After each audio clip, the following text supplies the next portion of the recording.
তিন ধরনের victim card নিজেদের জীবনে ইউজ করে থাকে তারা কিন্তু নিজেদের জীবনে কখনোই উন্নতি করতে পারে না। হ্যাঁ, আজকে আমি আমার ভিডিওর ভেতর থেকে সেই তিনটে ভিকটিম কার্ডের কথা তোমাদের সাথে আলোচনা করব। প্রথম যে ভিকটিম কার্ড সেটা হলো the past victim card. Victim card যেসব মানুষ ইউজ করে থাকে তারা অতীতকে আঁকড়ে ধরে বাঁচতে চেষ্টা করে। তারা অতীতকে পরিবর্তন যে করতে পারে, বর্তমান নিয়ে যে বাঁচতে হবে, তারা কিন্তু সেটা মনেই করে না। তাদের সমস্তটাই থাকে হচ্ছে তাদের অতীতকে ঘিরে। তারা যে কোনো পরিস্থিতিতে তাদের অতীতকেই টেনে আনে, অতীতকে তারা কখনোই ভুলতে পারে না। এই কার্ডটাকে বলা হয় পাস্ট কার্ড। যে কার্ডটা রয়েছে সেটা হচ্ছে দ্য সার্কামস্ট্যান্সেস কার্ড।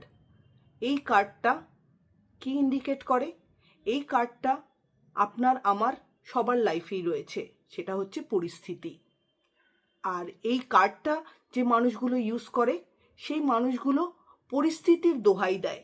তারা মনে করে তাদের পরিস্থিতি হচ্ছে সব থেকে খারাপ পরিস্থিতি, এরকম পরিস্থিতিতে আর কেউ কখনোই কারোর জীবনে আসেনি। বিশ্বাস করে থাকে এদের সমস্যাই হচ্ছে সব থেকে বড় সমস্যা।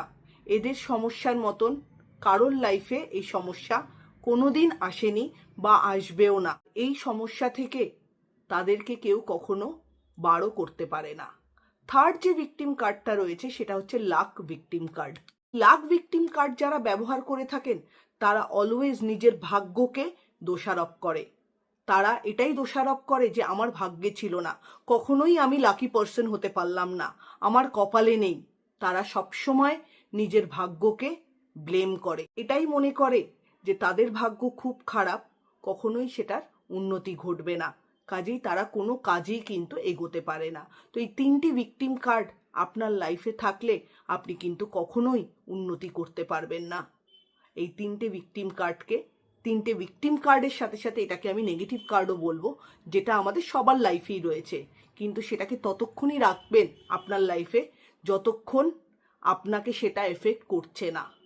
এফেক্ট করলেই কিন্তু আপনি আর উন্নতি করতে পারবেন না। ভিডিওটা ভালো লাগলে চ্যানেলটা লাইক অ্যান্ড সাবস্ক্রাইব করে দেবেন।